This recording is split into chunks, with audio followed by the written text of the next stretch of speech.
فيها بعدد ما حاط به علمك.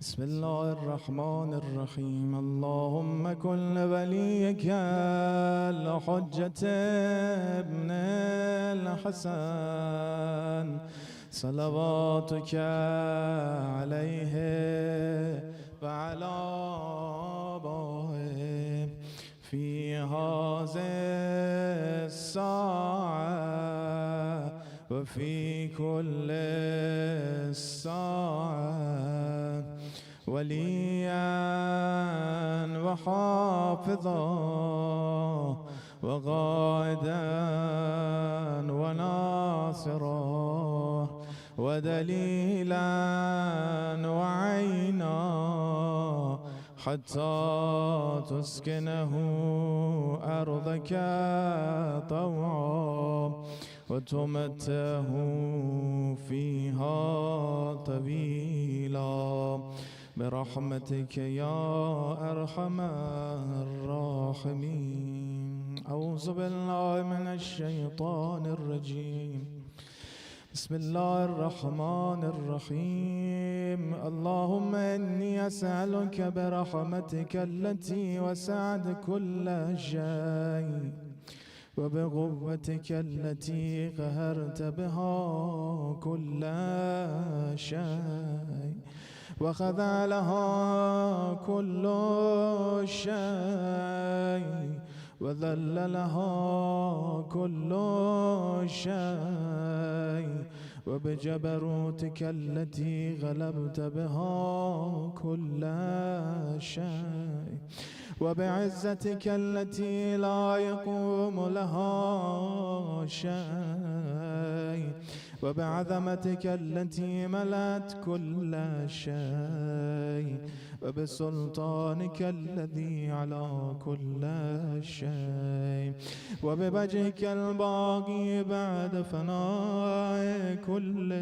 شيء وبأسمائك التي ملأت أركان كل شيء وبعلمك الذي أحاط بكل شيء وبنور وجهك الذي أضاء له كل شيء يا نور يا قدوس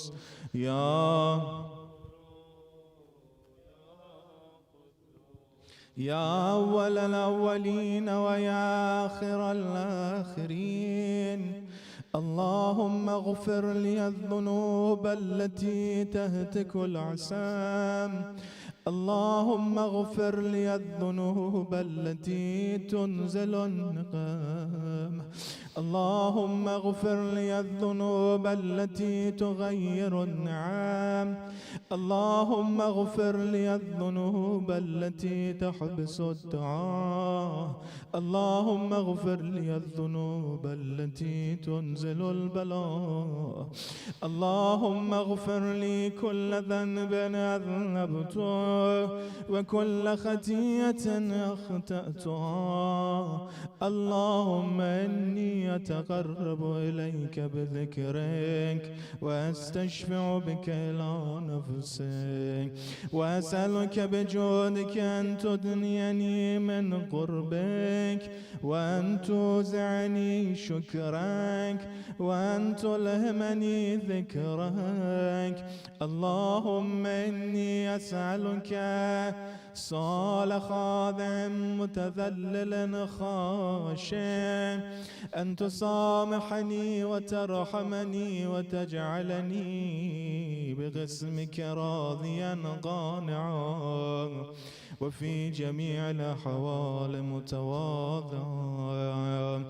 اللهم وأسألك سؤال من اشتدت فاقته وأنزل بك عند الشدائد حاجته وعظم فيما عندك رغبته.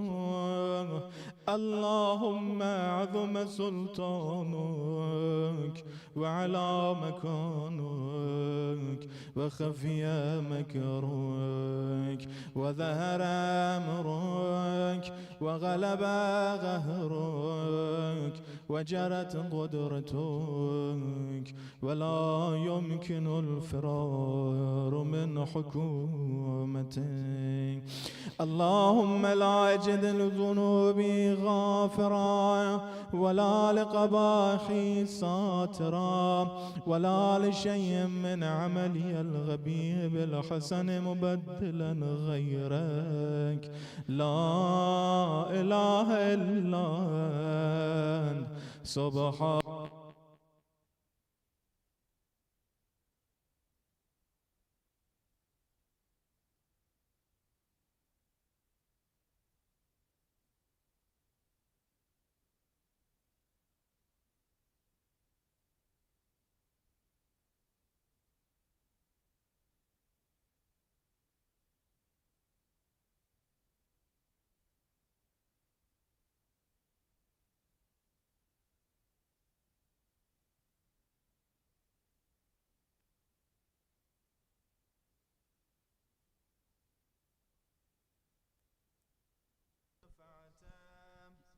وكم من ثناء جميل لست أهلا له نشرته. اللهم عظم بلائي وأفرت بي سوء حالي وغسرت بي أعمالي وغعدت بي أغلالي وحبسني عن نفعي بعد عملي وخدعتني الدنيا بغرورها ونفسي بجنايتها ومطالي. يا سيدي فأسألك بعزتك ألا يحجب عنك دعائي سوء عملي وفعالي ولا تفضحني بخفي ما اطلعت عليه من سري ولا تعاجلني بالعقوبة على ما عملته في خلواتي من سوء فعلي وإساءتي ودوام تفريطي وجالتي وكسرة شهواتي وغفلتي. وكن اللهم بعزتك لي في كل الأحوال رؤوفا وعلي في جميع الأمور عطوفا. إلهي وربي من لي غيرك. إلهي وربي من لي. أسأله كشف ضري والنذر في أمري. إلهي ومولاي أجريت علي حكما اتبعت فيه هوى نفسي ولم أحترس فيه من تزيين عدوي فغرني بما هوى وأسعده على ذلك الغضاوة فتجاوزت بما جرى علي من ذلك بعد حدودك وخالفت بعد أوامرك فلك الحمد علي في جميع ذلك ولا حجة لي فيما جرى علي في غضاك وألزمني حكمك وبلاك.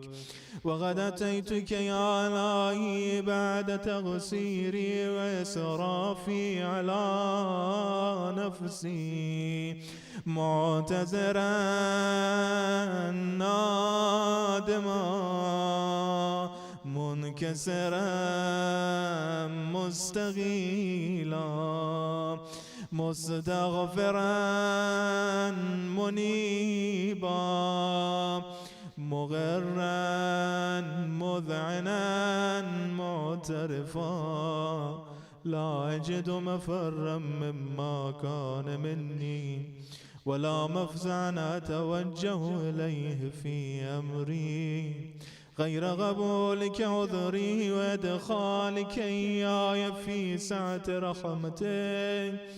اللهم فاقبل عذري وارحم شدة ضري وفكني من شد وثاقي. يا رب ارحم ضعفا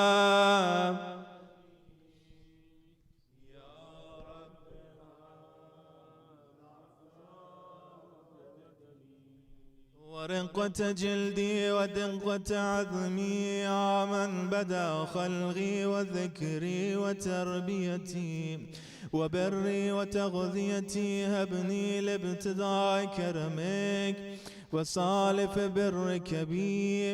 يا إلهي وسيدي وربي، أتراك معذبي بنارك بعد توحيدك وبعد ما انتبع عليه قلبي من معرفتك، ولهج بي لساني من ذكرك، واعتقده ضميري من حبك، وبعد صدق اعترافي ودعائي خاذا لربوبيتك. هيهات أنت أكرم من تضيع من ربيت، أو تبعد من أدنيت، أو تشرد من آويت، أو تسلم على البلاء من كفيته ورحمت. وليت شعري يا سيدي وإلهي ومولاي، أتسلط النار على وجوه خرت لعظمتك ساجدا، وعلى ألسن نطقت بتوحيدك صادقا وبشكرك مادحا، وعلى قلوب اعترفت بإلهيتك محققا، وعلى ضمائر حوت من العلم بك حتى صارت خاشعة، وعلى جوارح سعت إلى أوطان تعبدك طائعة، وأشارت باستغفارك مذعنة. ما هكذا الظن بك ولا أخبرنا بفضلك يا كريم يا رب يا. وأنت تعلم ضعفيا غليلا من بلاء الدنيا وعقوباتها، وما يجري فيها من المكاره على أهلها، على أن ذلك بلاء ومكروه، قليل مكثو يسير بقاء غسير مدته، فكيف احتمالي لبلاء الآخرة وجليل وقوع المكاره فيها، وهو بلاء تطول مدته ويدوم مقامه ولا يخفف عن أهله، لأنه لا يكون إلا عن غضبك وانتقامك وسخطك، وهذا ما لا تقوم له السماوات والأرض. يا سيدي فكيف لي وأنا عبدك الضعيف الذليل الحقير المسكين المستكين. يا إلهي وربي وسيدي ومولاي، لأي الأمور إليك أشكو ولما منها أزج وأبكي، لأليم العذاب وشدته أم لطول البلاء ومدته، فلئن سيرتني للعقوبات من أعدائك وجمعت بيني وبين أهل بلائك وفرقت بيني وبين أحبائك وأوليائك، فهبني يا إلهي وسيدي ومولاي وربي. صبرت على عذابك فكيف أصبر على فراقك. وهبني صبرت على حر نارك فكيف أصبر عن النظر إلى كرامتك. أم كيف أسكن في النار ورجائي عفوك.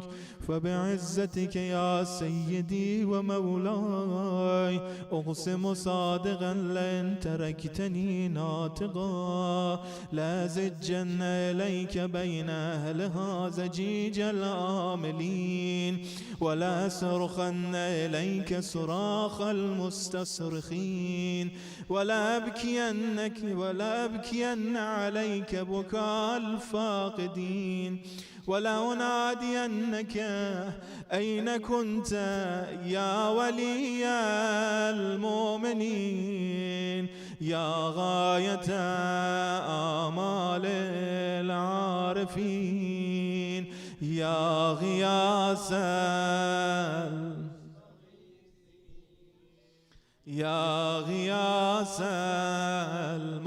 المستغيثين يا حبيب قلوب الصادقين ويا إله العالمين. أفتراك سبحانك يا إلهي وبحمدك تسمع فيها صوت عبد مسلم سجن فيها بمخالفته وذاق طعم عذابها بمعصيته وهبس بين أتباعها بجرمه وجريرته وهو يزج إليك زجيج مؤمل لرحمتك ويناديك بلسان أهل توحيدك ويتوسل إليك بربوبيتك. يا مولاي فكيف يبغى في العذاب وهو يرجو ما سلف من حلمك. أم كيف تؤلمه النار وهو يعمل فضلك ورحمتك. أم كيف يهرغه لهيبها وأنت تسمع صوته وترى مكانه. أم كيف يشتمل عليه زفيرها وأنت تعلم ضعفه. أم كيف يتغلغل بين أتباعها وأنت تعلم صدقه. أم كيف تسجره زبانيتها وهو يناديك يا ربه. أم كيف يرجو فضلك في عتقه منها فتتركه فيها. هيهات ما ذلك الظن بك ولا المعروف من فضلك ولا مشبه لما عاملت به الموحدين من برك وإحسانك.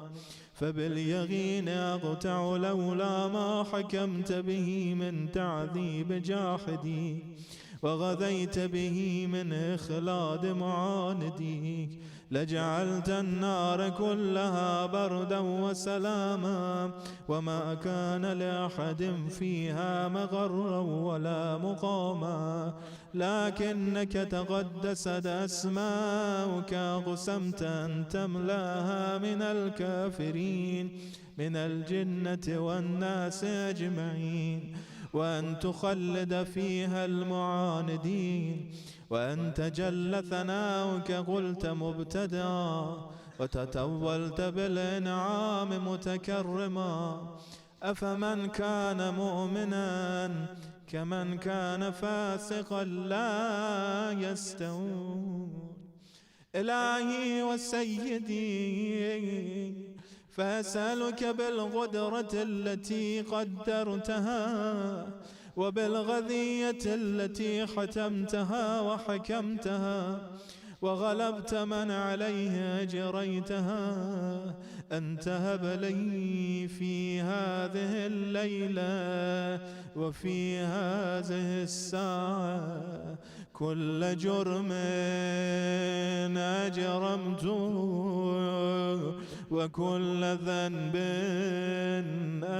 جنبت وكل قبيح أسررت وكل جهل عملت كتمته أو أعلنت أخفيته أو أظهرت وكل سيئة أمرت بإثباتها الكرام الكاتبين الذين وكلتهم بحفظ ما يكون مني وجعلتهم شهودا علي مع جوارحي وكنت أنت الرقيب علي من ورائهم والشاهد لما خفي عنهم وبرحمتك خفيت وبفضلك سترت وأن توفر حظي من كل خير أنزلت أو إحسان فضلت أو بر نشرت أو رزق بسطت أو ذنب تغفر أو خطأ تستر يا رب يا رب يا رب يا رب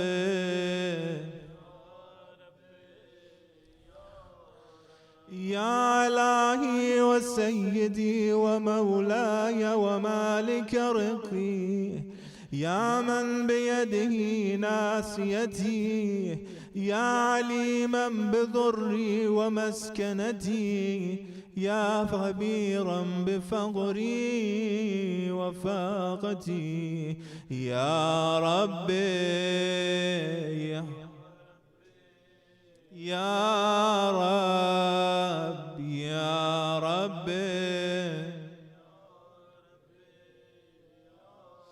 أسألك بحقك وقدسك وأعظم صفاتك وأسمائك أن تجعل أوقاتي من الليل والنهار بذكرك معمورا وبخدمتك موصولا وأعمالي عندك مقبولا حتى تكون أعمالي وأورادي كلها وردا واحدا وحالي في خدمتك سرمدا يا سيدي يا من عليه معولي يا من إليه شكوت أحوالي يا ربي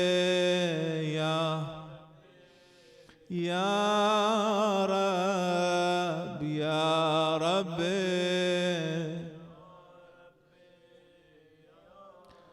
قو على خدمتك جوارحي واشدد على العظيمة جوانحي وهب لي الجد في خشيتك والدوام في الاتصال بخدمتك حتى سرح إليك في ميادين السابقين وأسرع إليك في البارزين وأشتاق إلى قربك في المشتاقين وأدنو منك دنو المخلصين وأخافك مخافة الموقنين وأجتمع في جوارك مع المؤمنين اللهم ومن أرادني بسوء فارد ومن كادني فكد واجعلني من أحسن عبيدك نسيبا عندك وأقربهم منزلة منك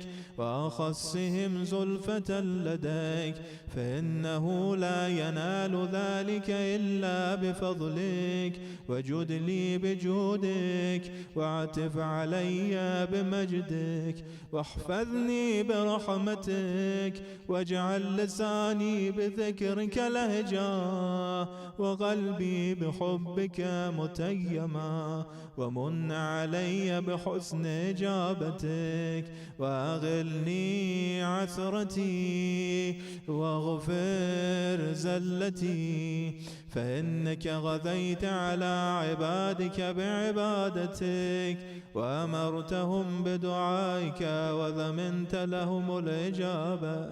فإليك يا رب نسبت وجهي، وإليك يا رب مددت يدي، فبعزتك استجب لي دعائي وبلغني مناي، ولا تقطع من فضلك رجائي، واكفني شر الجن والإنس من أعدائي يا سريع.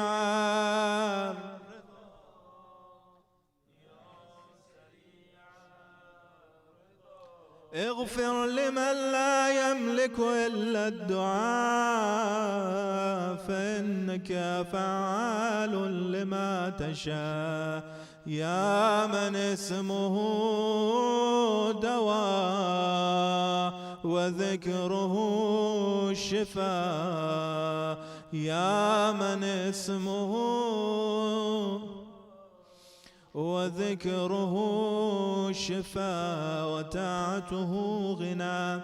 ارحم من رأس ماله الرجاء وسلاهه البكاء، يا سابغ النعم يا دافع النقم، يا نور المستوحشين في الظلام، يا عالما لا يعلم. صل على محمد وآل محمد، وافعل بي ما أنت أهله، وصلى الله على رسوله والأئمة الميامين من آله وسلم تسليما كثيرا. اللهم صل على محمد وآل محمد. صارين إلى حوائج المؤمنين والمؤمنات، لا سيما شفاء للمرضى. 5 مرات. بسم الله الرحمن الرحيم. أما يجيب المضطر إذا دعاه ويكشف، عما يجيب دعاه ويكشف السوء، عما يجيب دعاه ويكشف السوء، عما يجيب المضطر إذا دعاه ويكشف السوء، عما يجيب مضطر إذا دعاه ويكشف السوء. إلهي بحق زهراء بها وبعلها وبنيها، اللهم تقبل دعاءنا يا الله، واقضي حوائجنا يا الله، وشافي مرضانا يا أرحم الراحمين، وارحم أمواتنا لا سيما الشهداء، واحفظ مراجعنا العظام لا سيما آية الله العظمى الإمام سيد علي الخامنئي الحسيني، وأيضا آية الله العظمى سيد علي سيستاني الحسيني. اللهم احفظ علماءنا وحوزاتنا العلمية، اللهم عجل لوليك الفرج والعافية والنصر للإسلام والمستضعفين برحمتك يا أرحم الراحمين. صلوا على محمد وآل محمد.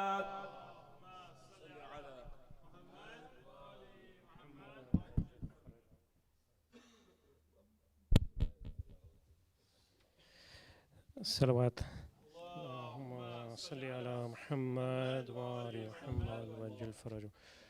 Avant de demander à mon frère Jawad de faire l'introduction de l'intervenant ce soir, le frère Massoud Chadjere, juste 2 minutes pour vous rappeler le programme de ce dimanche. Donc ce dimanche 1er octobre, en commémoration pour la célébration de Vlad, de notre saint prophète. Donc il y a un Seyed, il est jeune, il vient de Oslo, il va faire un workshop, un atelier sur comment construire notre identité en Occident. Donc c'est un sujet très important, très intéressant, et il va se baser sur les leçons de la vie du prophète. Donc c'est un peu une manière différente de célébrer ce grand événement. Je peux que vous encourager à venir. Donc ce Seyed, il a lui-même grandi en Occident, donc il comprend très bien les enjeux et les défis que nous avons en vivant et en grandissant dans cette société. Est-ce que does anybody need a translation in English? Donc l'atelier sera en anglais avec traduction en français. Donc, voilà. Does anybody need a translation in English? Then I ask Brother Javad to please come and do an introduction of Brother Shajare before he starts his speech. And aussi, pour ceux qui ont besoin d'une traduction du discours, donc je m'occupe de traduire le discours en français. Prenez un casque pour écouter en français. C'est la surprise.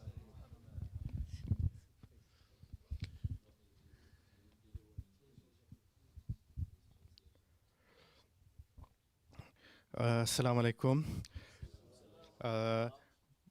Brother Masood Shajare, he's come to us from London. He's the founder of the Islamic Human Rights Commission, which has been working in the area of human rights for Muslims for about 20 to 25 years. The Islamic Human Rights Commission got the consultative status with the United Nations in 2006, and ever since, IHRC has been participating in various sessions of the Human Rights Council here in Geneva, and it's on this occasion that Brother Masood comes here to Geneva for the Human Rights Council sessions. Est-ce qu'il y a quelqu'un qui veut que je fasse la traduction en français? Ça va? Ok. Ok. Alors, le frère Massoud, il vient de Londres. Il est un des fondateurs de Islamic Human Rights Commission, la Commission islamique des droits de l'homme. Ça fait 25 ans qu'il travaille dans le domaine des droits de l'homme pour les musulmans. La Commission islamique des droits de l'homme a eu le statut consultatif avec les Nations Unies en 2006, et depuis, la Commission islamique des droits de l'homme participe aux sessions des droits de l'homme ici à Genève.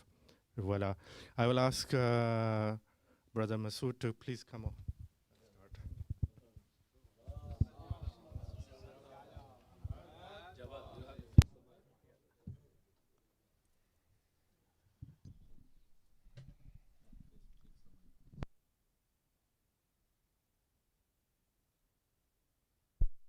I have to say humbly thanks to IHRC and especially Brother Masood because you know one of the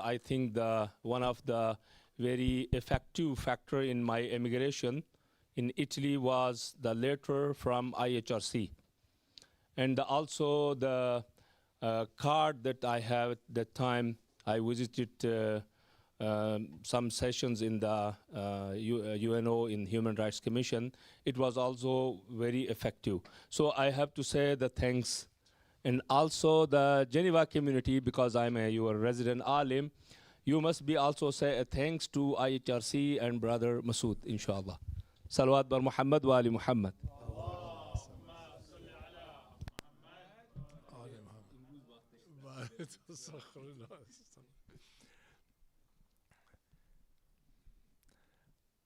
أعوذ بالله من الشيطان الرجيم بسم الله الرحمن الرحيم.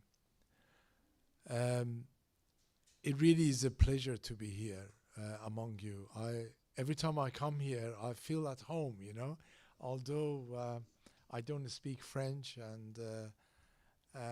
but it's the feeling when I come to this center. I really feel I'm at home. in such a way that in Britain I don't feel at home the same way.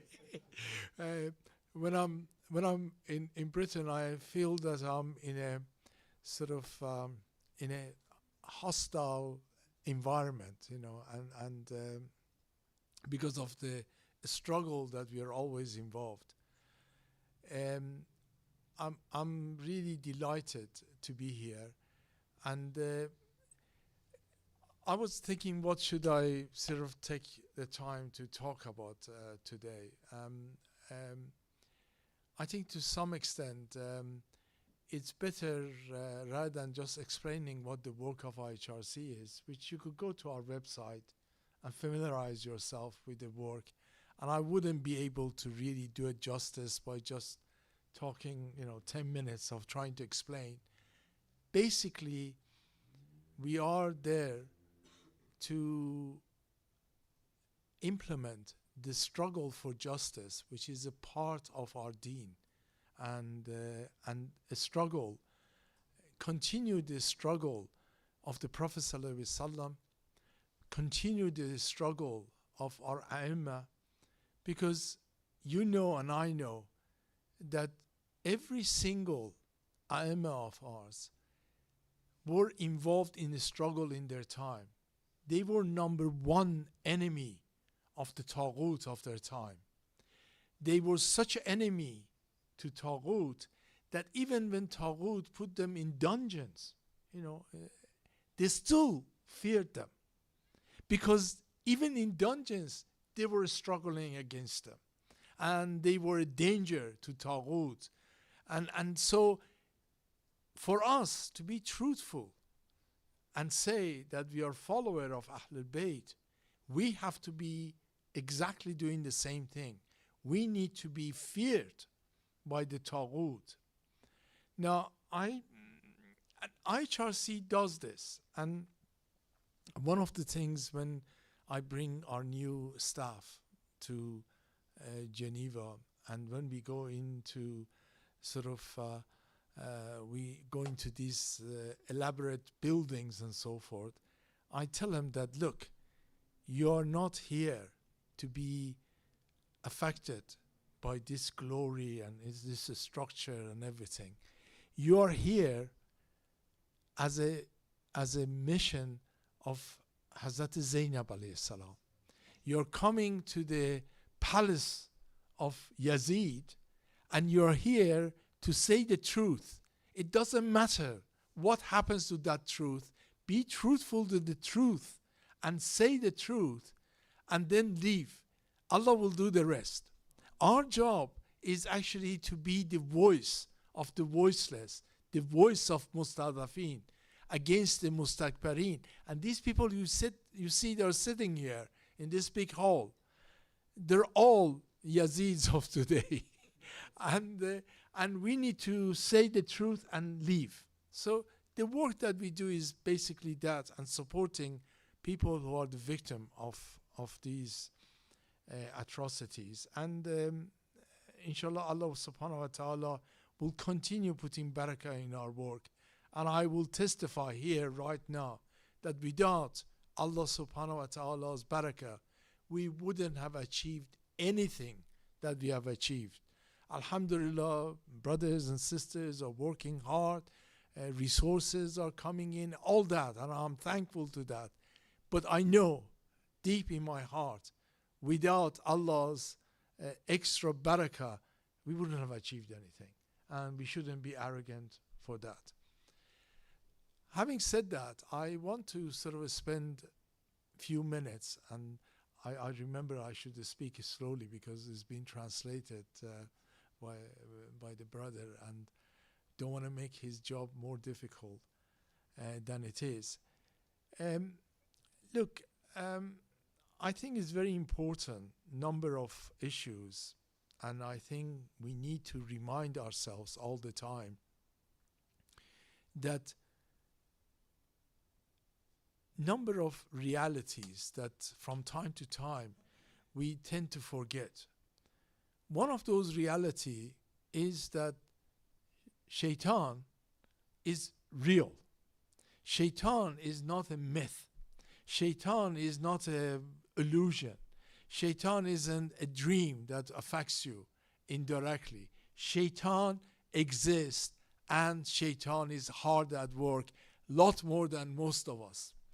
And we need to be equipped to deal with the Shaitan. We need to understand that reality. Sometimes, the world goes on and we think, okay, Shaitan is just a mystical thing that comes every once in a while and does something and then goes away, goes on holiday to Bahamas and so forth. It's not like that. As a matter of fact, Shaitan of today is much more sophisticated and more powerful than Shaitan of the time of the Prophet ﷺ, because Shaitan has evolved, Shaitan has learned, Shaitan has become more equipped, Shaitan has got technological advantage, and everything that has happened, Shaitan has actually used all those resources to its benefit, while we Muslims have actually failed to use and mobilize fully our experiences, our development. Our development, unfortunately, we are behind. I believe you're behind Shaitan. Shaitan is much more sort of committed to his falsehood than we are to our haqq. And this is something, again, we need to understand this. But having said that, I don't want to make anyone feel that okay, it's all, we are we are not able to stand up. We are, because Allah subhanahu wa ta'ala is behind us. Because Allah subhanahu wa ta'ala has taught us how to challenge and how to preserve ourselves against the shaitan. We have the Quran, which is actually is the manual on how to protect ourselves and how to be a complete human being as a model of us. Our Creator, Allah subhanahu wa ta'ala, has given us the manual. As you know, when you buy a car, they give you a manual, and you follow that manual, the life of your car will be much better. It actually, you get more use out of it. It goes longer. It uses less fuel, and it produces more mileage and everything. We as human beings created by Allah subhanahu wa ta'ala, if we implement the commands of Allah, then we are equally will be able to achieve far, far beyond our imagination, really. There is really no limit on how much we achieve if we concentrate and protect ourselves against the shaitan. Now, I think also what I want to sort of talk about is that why did Allah subhanahu wa ta'ala create us?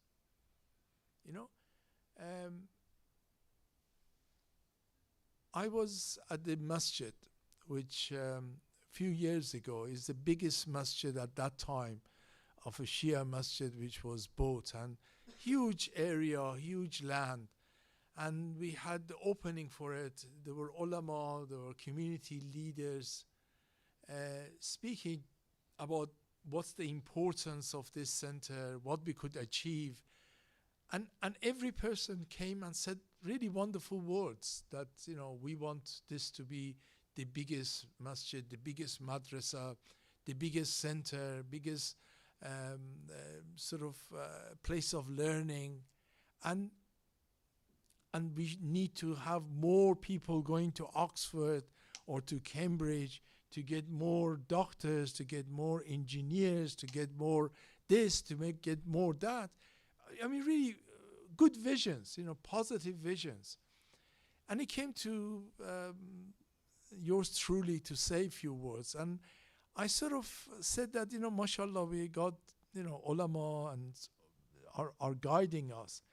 But listening all to everybody, I didn't hear anyone talking about we want to have more soldiers of Imam Zaman. Because really, if that is not what we are concentrating on, then we could have as many doctors and engineers and brain surgeons and so forth. But we are not going towards the right direction, because that is we need to have helpers and soldiers of Imam Zaman. And if we are not doing that, even one, we are not working to create one out of every masjid, then what are we are for? We are being, we are creating illusions for ourselves. Allah subhanahu wa ta'ala says in the Quran that Allah has created us to be abid, to be worshipping Allah. And the full meaning of that, and I don't want to go into that because that will be a sort of 1 hour lecture or more, but the full meaning of that is to be obedience and follow the commands of Allah, to put in practice in our lives what Allah's guidance is, and go towards that direction, get closer to Allah, become in such a way that you almost become part of Allah, and you love Allah, and Allah would love you back, and you realize that you actually evolve into something completely different. May Allah subhanahu wa ta'ala give us the tawfiq, all of us, to achieve that in our lifetime. It's not an easy thing, but it's a task that we could all be plugged in and actually follow. Also, Allah subhanahu wa ta'ala says that your job, our job, your job, my job, is to shun Taghut and to establish Islam. Allah subhanahu wa ta'ala doesn't say establish Islam in Qom and Najaf and Karbala and Muslim land. Allah says establish Islam wherever you are. And establishing Islam, shunning Taghut wherever you are, means Geneva, London, New York, Paris, and everywhere else. It doesn't mean that you go and force and create a fight to do that. But what it means is you do convince the people that the best way that you could live and you could achieve your goals in life is al-Islam. And convincing people to do that, convincing them that the Islam that they should follow is the Islam in Nabi Muhammadi.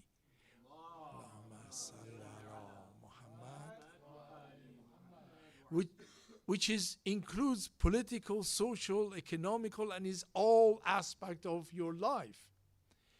Now, when I look around, even among the Mu'mineen in London and elsewhere, and I'm sure here is no different to that, you fail to see how many of us are really thinking that we want to have Islam in Geneva or Islam in London or Islam in New York or Islam in France or Paris and so forth and so on.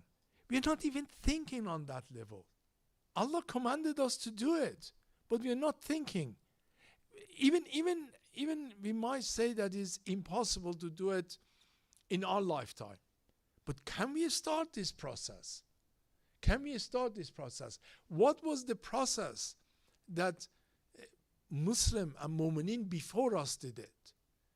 Look at Malaysia, Indonesia, India. If people were like us, with mentality that we got, and I will tell you, this would not have happened. Our mentality is that we want to have our Islam and our rights within this Taghut system and survive. Right? We honestly, let's be frank, that's what we think. We survive and we keep our deen. Saying that remind me of a book which was written, a pamphlet, a small pamphlet. A brother did a research and he asked Maraja, what conditions should they have to be halal for them to live in Darul Taghut and Darul Kufr and so forth. And all of the Maraja said that preserving your deen and your family's deen and the akhirah of your family, and that if you could preserve that, then you could do it. Hazrat Agha Khamenei put one more condition on that, according to this brother who did the research, and that was to fight Taghut and stand up for justice. And I really believe that if we don't do that part, then we get diluted in the system that we are there. We just become preserving ourselves, preserving our family, which is very important, but not bringing a change in the society. As Allah subhanahu wa ta'ala says, our job is to bring that change. Even if it takes 2 generations, 3 generations, and more, our intention in our heart is that I want to establish Al-Islam in Geneva. Why? Because that's the best thing for the people of Geneva. This is a gift that you have got. Allah has given you tawfiq to have this gift. This gift needs to be passed on to others. You need to share it. You can't sort of be a Muslim and a believer and a moment in an island surrounded by the Taghut and the soldiers of Shaitan. You can't do it. You actually have to change that environment. And this is what our A'imma did. They became shaheed. How many of us are actually thinking that we could do that? Unfortunately, the state of mind that we have currently in the West is that, look, we just want to survive here. We don't want to be enemy of Taghut. We don't want to fight Taghut. We could live together. Almost what we are saying in reality is that we have found a formula against the formula of our A'imma. Our A'imma, may Allah be pleased with them, may Allah give them reward, may Allah protect their hegemony and their ideas until the day of Qiyamah. May Allah subhanahu wa ta'ala bring faraj of Imam Zaman. But we are saying that struggle, it wasn't necessary. We could live side by side. That was a misunderstanding. We got a new formula that we don't need to shun Taghut. We could actually live with it. We could, there was a misunderstanding. They didn't, astaghfirullah, our A'imma didn't find this formula that we have found, that we could sort of be kufr and Taghut friendly and coexist within that. Now, that is not what Allah subhanahu wa ta'ala teaches us.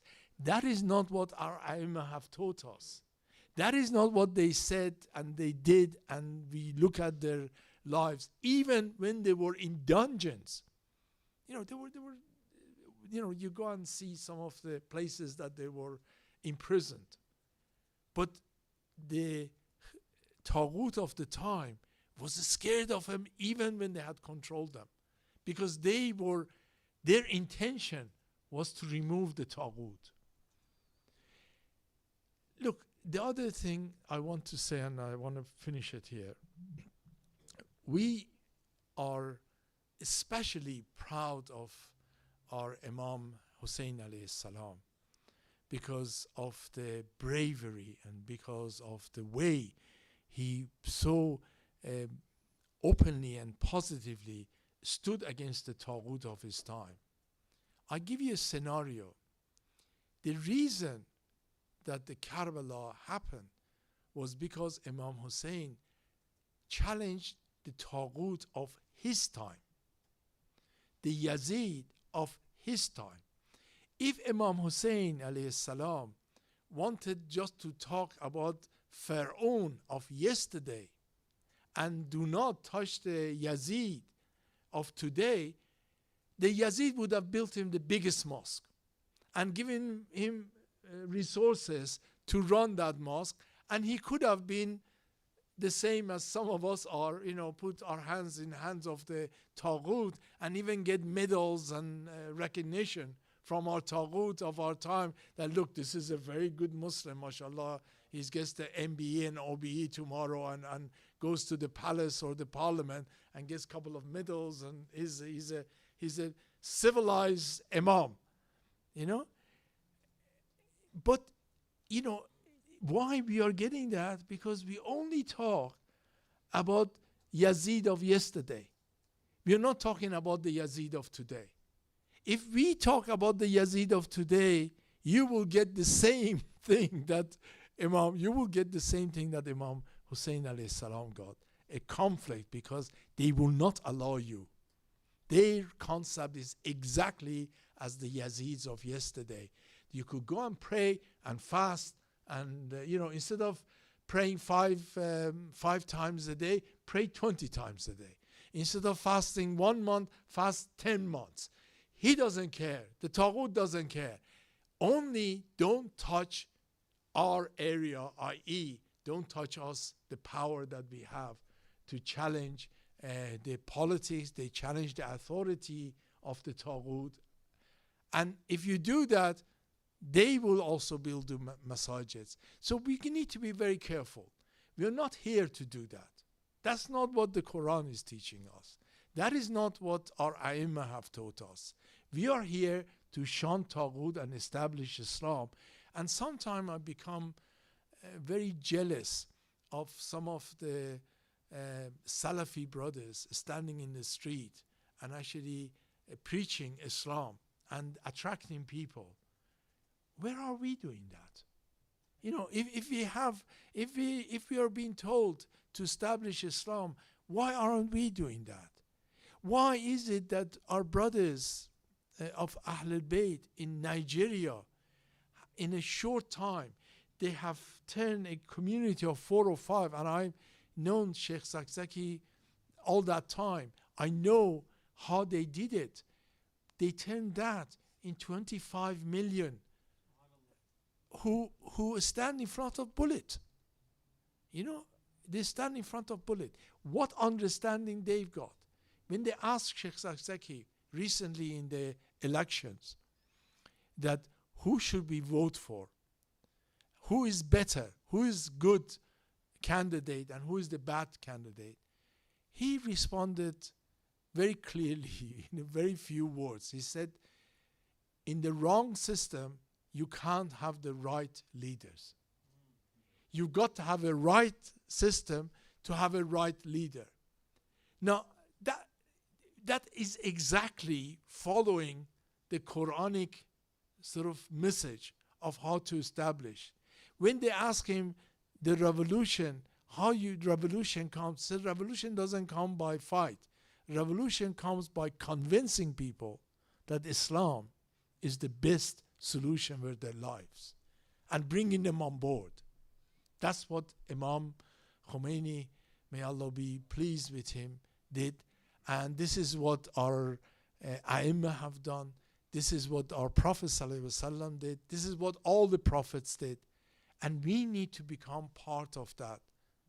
Allah subhanahu wa ta'ala says that we are Khalifatullah on this earth.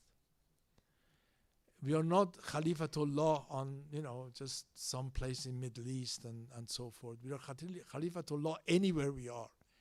That carries the responsibility of standing and directing ourselves and our community towards those goals. May Allah subhanahu wa ta'ala give us the tawfiq to do that. And I'm sorry if I've given you all headache. Thanks so much. Assalamu alaikum wa rahmatullahi wa barakatuh.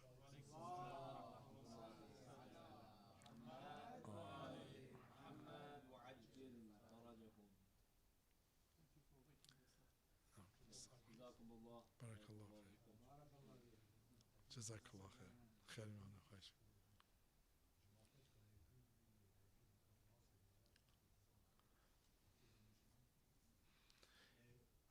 If there is any question, I don't know if... He's asking a question in French. Okay, all right.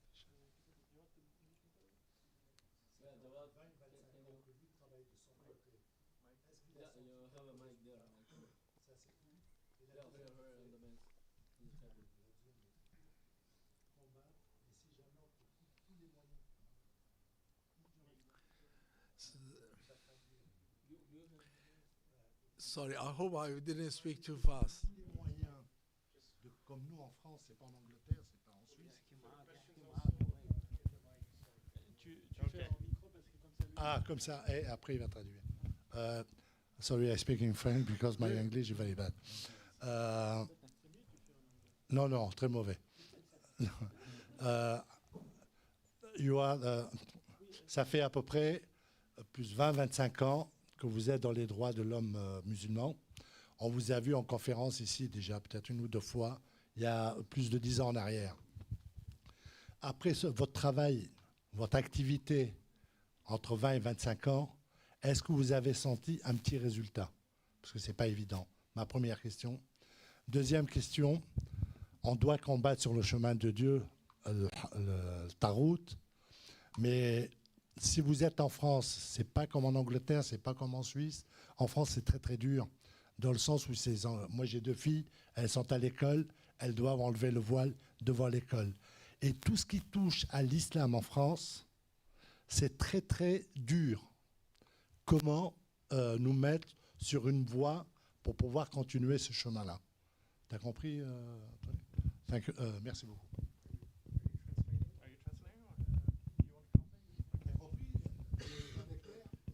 Je parle avec émotion. Okay, so the brother asked 2 questions. The first question was, you've been working in the area of human rights for 25 years. We've also seen you in the conferences. He's seen you in the last 10 years. And he's asking, in the last 25 years, have you seen any progress for Muslims in the area of human rights? The second question he had was, compared to the UK and Switzerland, in France, the situation for Muslims is very difficult. It's very hard and challenging to face the Tawud in France. He gave the example of his daughters who have to remove their hijab when they go to school. He was asking, in that specific case in France, how do we combat Tawud?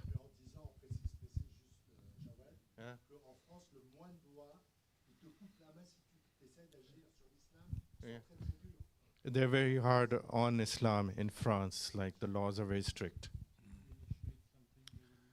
Okay, Bismillah ar-Rahman ar-Rahim. It is a very good question. There wasn't really enough time for me to go into what is happening, how we are moving forward or not.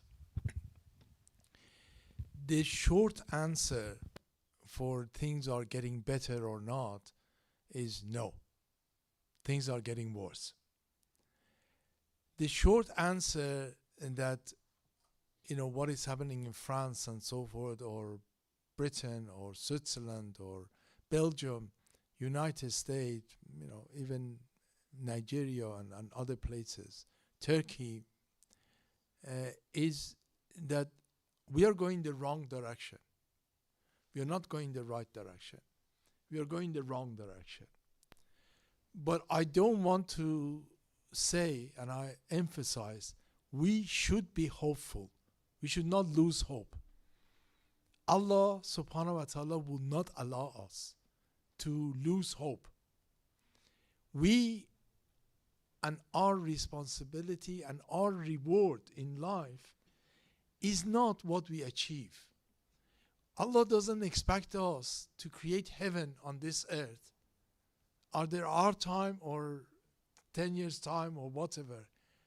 Eventually, we're going to have Imam coming and he will take care of that aspect with his companions. We are being commanded to stand up for the justice, for the right things, stand against Taghut, not for achieving the victory against Taghut. And we will be rewarded on the basis of what we did to stand up in the right way, did the right thing. The minute, the second that you take one step in the right direction, you get rewarded by Allah. And that is what we are seeking, His pleasure and the direction He has put. Now, the Taghut, and since the revolution, they have been trying, they came to the conclusion that they cannot destroy Islam from outside. Islam, they have to, if they're going to be successful, needs to be done internally. So they are creating American Islam, British Tashayyo. They are putting in place right now, and this is one of the reasons I'm here, and today we had large discussion on this. They are actually saying the mosque should not do anything political. They should not do this. It should not do that. So basically, they want to Christianize your deen and turn it to a concept that, you know, like they say, and they don't do it, but they say that if a Christian, if they slap him on one side, he will turn and say slap on this side. They don't do that. If you slap him one, they put a couple of bombs in your house. That's what they do in reality, but that's what they want us to do, right? Islam doesn't do that. If you slap me, I'm going to punch you, you know, and I defend myself, you know. But I will stop the minute that you stop the aggression. This is what the verses of Quran says. You know, you defend yourself, but you see, the thing is this, that we need to struggle. I mean, part of fighting against Taghut, I'm not suggesting for 1 second that we take arms and go and fight Taghut. But is a war of ideas, is a war of culture, is a war of cultural war. And we need to protect our community. We need to give confidence. They want to destroy the confidence of the Muslim community. What they're doing in France, what they're doing in Britain, under Prevent strategy, under Charity Commission coming and taking over the mosque and so forth, is because they want to control these centers to do their job. We should not give in. Look, if they come and take our centers, we do go in the street. You know, Imam Asi in Washington, for 45 years, he prayed Jum'ah outside on the pavement with snow, with raining, with, you know, every Jum'ah. We could do it. We don't have to give in. We have to hold on to our values. If we hold on to our values, believe me, even the Taghut will respect you more. You know? And we need to do that. We need to, look, one of the things is that sometimes our leadership in the West have come from Najaf, or have come from Qom, or have come from, you know, other places in the East, and they're not really equipped. They're equipped in the art of Hadith and Quran and the fiqh and the Dars Kharij and everything else, more than anybody we have on this side, but they don't understand the cultural war that is taking place. So they are, you know, Allah subhanahu wa ta'ala says, I send prophets from your own people. That means you understand their language, and you understand their culture, and you understand how to fight back. And that is essential. So we need on one side the expertise of religion of these ulama, but on the other side, we need the cultural expertise of those who are committed to struggle against injustice and taghut from our communities. And we need to make sure that we train our youth to take after us on the next generation and the next generation, because this is a fight that will go on until Imam Zaman alayhi salam would appear. And we need to carry that work and strengthen. Creating soldiers of Imam Zaman means exactly that. You know, so at the moment, if I have got certain skills, the next generation should actually up those skills. And the generation after that should even up that. You know, when I started, there wasn't much activity or activism. But after me, the community who comes after me has to be much more sophisticated, much more. As I said, the shaitan is doing that. So we need to do that in our way, inshallah. Thank you. Assalamu alaikum. Alaikum assalam. First, I would like to thank you for IHRC to come and giving us a lecture, and more than that, waking us up.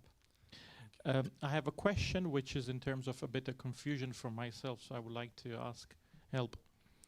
And we have Surah An-Nisa, ayat number 97 also tells us, Allah tells us the world has been created, it's more spacious.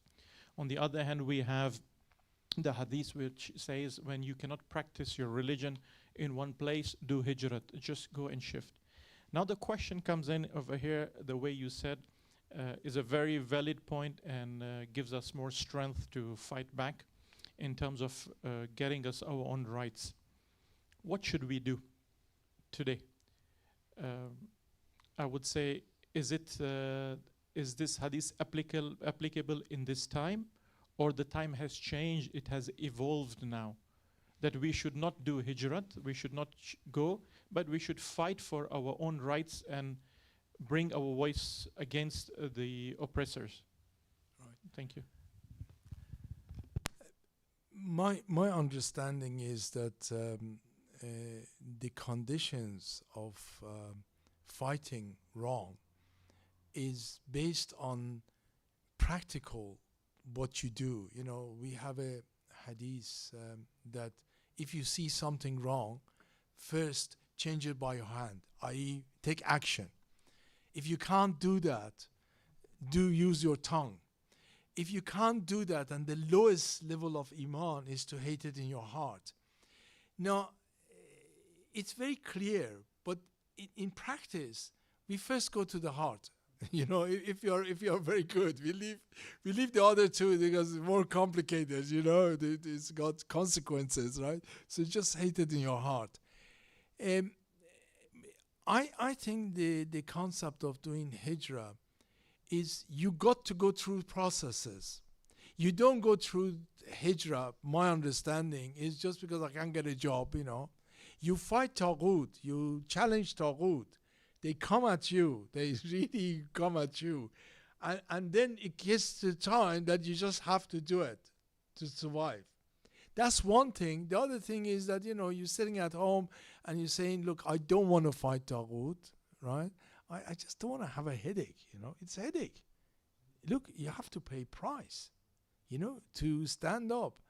Our Aimah have shown us what price you pay. You pay the ultimate price of actually your life. You know, none of them got up and left, you know, and if they did, there was not because they didn't want to get fight the Taghut. I think once you actually do that, once we bring into our life the struggle against Taghut, the struggle to establish Islam into our lives, then these problems actually gets resolved automatically, because it happened. You know, my own experience in my own humble way is that whenever I sort of put this in practice and the Taghut starts putting pressure, you know, all sorts of pressures, then Allah gives a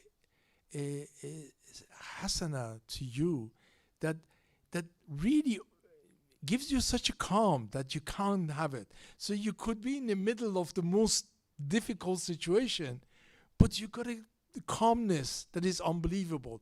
This was something that was always, Mujahideen have always felt it in the battlefront. You know, I was listening to the statement of, I forgot the name of the Shaheed. He on the video was saying, I wish you were here. It's so beautiful. I mean, on the walkie-talkie radio to his comrade, and this was the middle of one of the worst wars that you could possibly imagine. What was he seeing that was so beautiful? Was saying, my God, I wish you were here to see what I'm seeing. You know, Allah gives that to you. So when we start, Allah gives that hasana. Allah gives that sort of strength and for us to move forward. So really, that's the promise of Allah subhanahu wa ta'ala. We have to make those first steps, inshallah.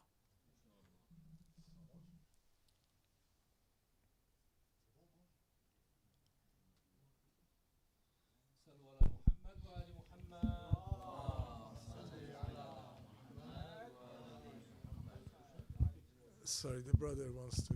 Yes, one last question regarding the strategies.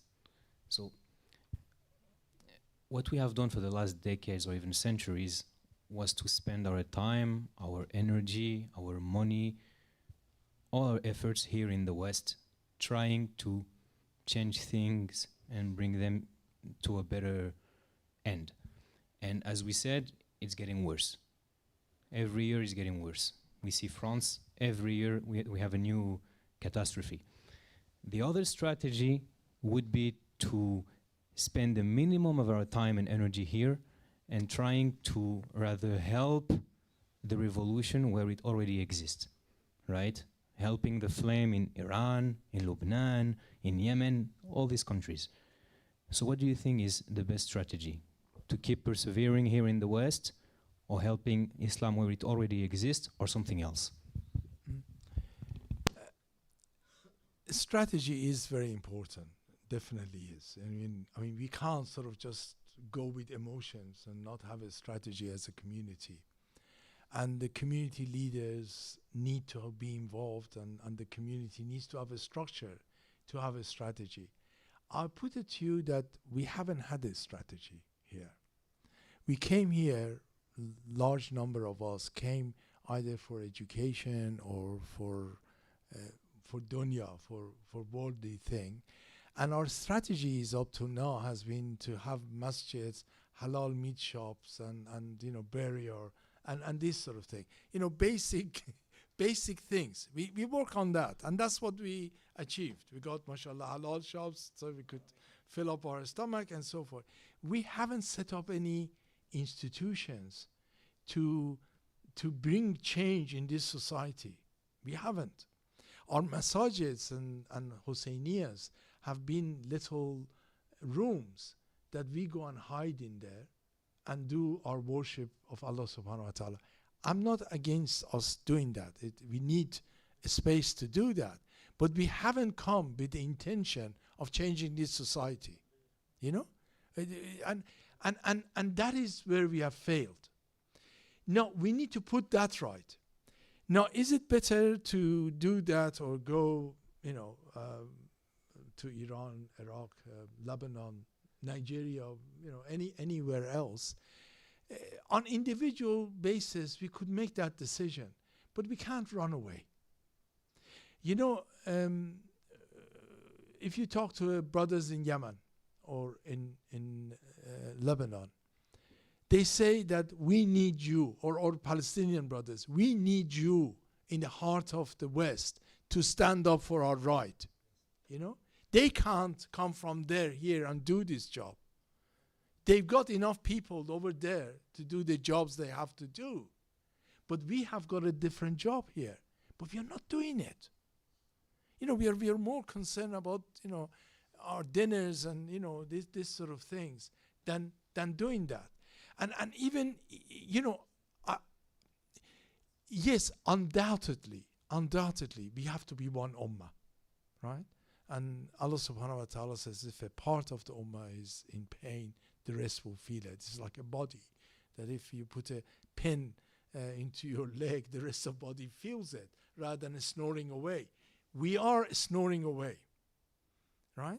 The most we do is put a £5 or a few francs into a kitty and send it over there, which is needed, which needs to be done. But we need to bring change. We need to be voice of the voiceless. We need to be part of that ummah. And we need to bring change. And the change, we are not like the Zionists. Zionist ideology is that they were on the bottom at the time of World War II. They were being oppressed. They kept the same structure, but they came on top. Now they oppress other people. We don't want that structure. We want to bring Islam, where if we are talking about more justice, it's not just for us as Muslims. We want the whole society to be getting more justice, and we benefit because we are part of that society. Yeah? And that's the message of our Prophet, that's the message of our A'immah, to create a better and juster society. And that is fighting shaitan. Sorry. صل على محمد وآل محمد.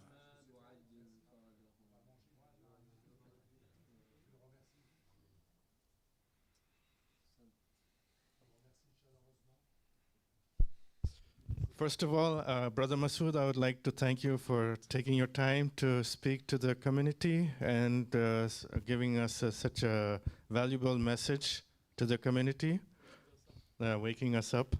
And je voudrais remercier le frère Masoud pour son discours, pour nous avoir donné un bon message ce soir pour la communauté. Merci beaucoup. Thank you very much, Brother Masood. Thank you so much.